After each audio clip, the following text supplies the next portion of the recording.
Welcome to Ritual Skill Modelling. This is part 14 of Revell's Vasa scale is 1 to 150. In this part I'm going to be starting the sails for the build. Now I was in two minds whether to put the sails on or not, whether to have them on or opened or furled, or of course not at all. So in the end I decided to have them furled. It makes them easier to go on and there's a lot less work involved. So let's jump into this and see how well I get on. To begin with, I've got the cells that are supplied with the kit. Now these are a sort of a vacuum formed part of the kit. I hardly ever use these. I don't like them. But they're good as a measuring tool and guide if you're going to be doing your own cells. So this is what I'm going to be using them for. So first of all, I'm just cutting them out, and a little tip for you, if you're doing this, leave the part number on, because there's so many of them and it's easy enough to get lost while doing this. So I just leave a little tab on them so I know which part is which. What I've got here is a piece of linen cloth. As you can see, I've used it a couple of times. And this has been soaked in a tea solution. So just cold water, a tea bag to make up a dye. And then I'll place this in and dye it, then rinse it off and dry it, ready to use. Now, depending on how deep the colour you want, you can do it straight away, take it out and rinse it off and let it dry. This is what I've done here. Or of course you can have it in a deeper colour, you can leave it longer and it will take on more of a colour. But I want the sort of canvas jute look, and that's why I've gone for just in and out. And in case you don't know, by the way, jute is a plant that's processed into material, generally from Dundee. Well, it used to be from Dundee, not anymore. It's made in India. Just a little fact that I thought I'd throw in. I only know this because myself, I'm from Dundee. Anyway, I digress. What I do is I take the cells from the kit and I simply just mark around the cell that I'm going to be sizing up. Now I use a pencil to do this, but of course you can just pin it in if you don't want any pencil marks or that on your cell. But if you do it light enough, they don't really show through. And because I'm having these fold, you won't see the pencil marks anyway. So as you can see, I'm just cutting them out to the specific size that I've drawn around. And once I've cut them out, I just take the plastic cell and lay in the cloth and then put it aside to work on the next one. So this allows me not to mix up each canvas as I go along. So the next process in this is taking a needle, just a normal needle, and tacking some line down the cell. Now this is not really necessary because I've got them closed up, but it's good to show you, and there's a little trick I can utilise these tacks with anyway, so I don't mind doing it. So as you can see there, I'm just tacking the needle through the cloth, and then I'll be drawing the line down to make a straightish line. If you're doing this, don't worry if you don't get 100% straight line, because it wouldn't be anyway in real life. And most of the time these are going to be covered up with other pieces of cord and so on, even if you've got them in the full position. So I'm just knotting off one end of the cord first of all here, and then I'll just pull that up to the base of the cell, and then I'll cut off the thread, leaving a little bit of wiggle room so I've got something to work with. And I'll carry on doing that down the actual cell. This particular cell I'm working on is for the jiggle, so hence why it's a triangular shape. So you can see there that it's going all the way down to the tip, and I'll do this for all the cells and going on. Each cell then does have its own pulley block, so I'm just going to put that in now.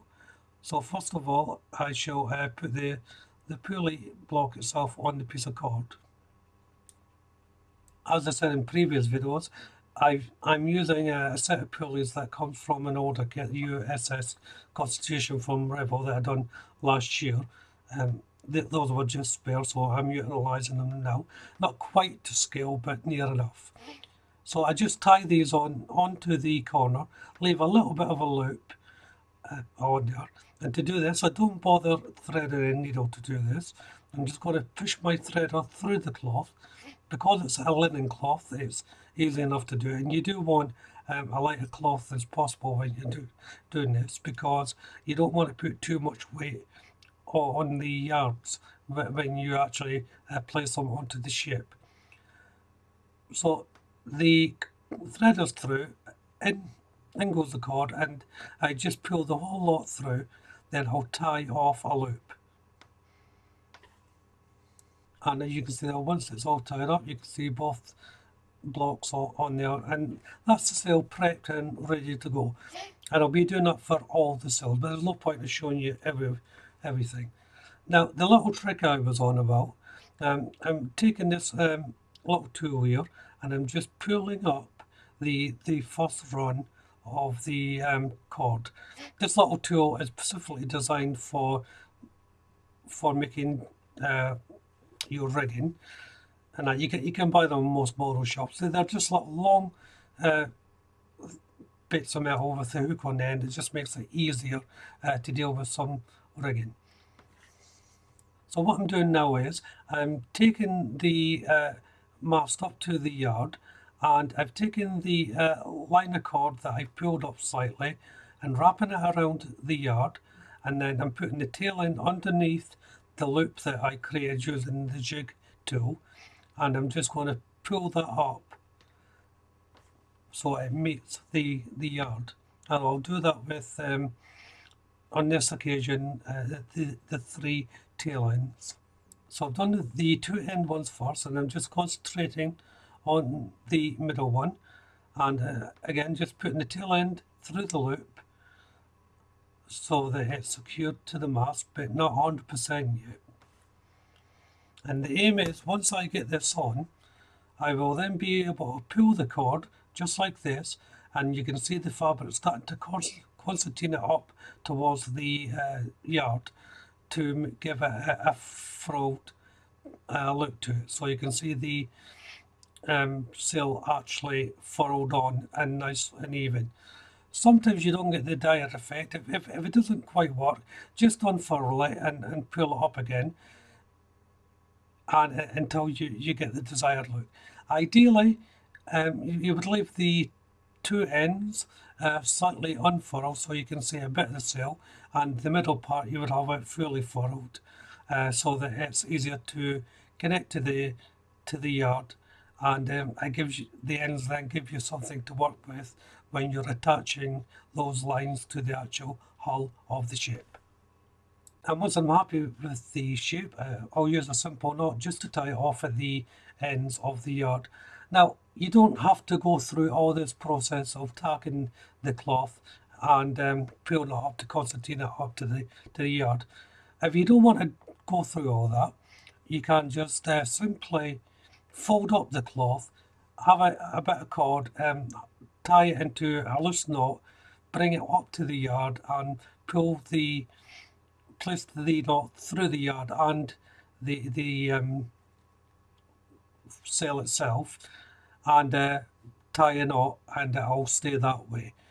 But the drawback is on that you will have less control on the shape, and it can be a little bit more difficult to get them in position because the cord's not already attached to the sail.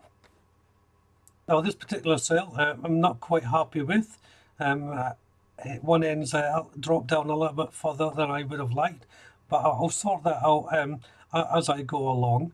At this stage I was just trying to get it all secure, and I didn't really notice that one was dropped a little bit more than I would like. And when I do notice it, all I do is take the loop and pull it a little bit more so it comes up more. it's an easy process to work with and sort out if something's not quite right. I will then take the corners that's got the blocks on them, and they're going to be attached to the line that's on the bowsprit underneath the main mast, the main bowsprit mast. Those are the ones I put in near the beginning of the build when I was anchoring all the lines. So this is one of the first main ones I'm connecting for the sails. And the lower sail is placed on the exact same way as the top sail. So I'm not going to go into too much detail because I've already have done on the top one. The only main difference I should say on this one is when I tied the pulley block for the corners onto it, it was at that time that I was then able to tighten up all the rigging that was on the bowsprit.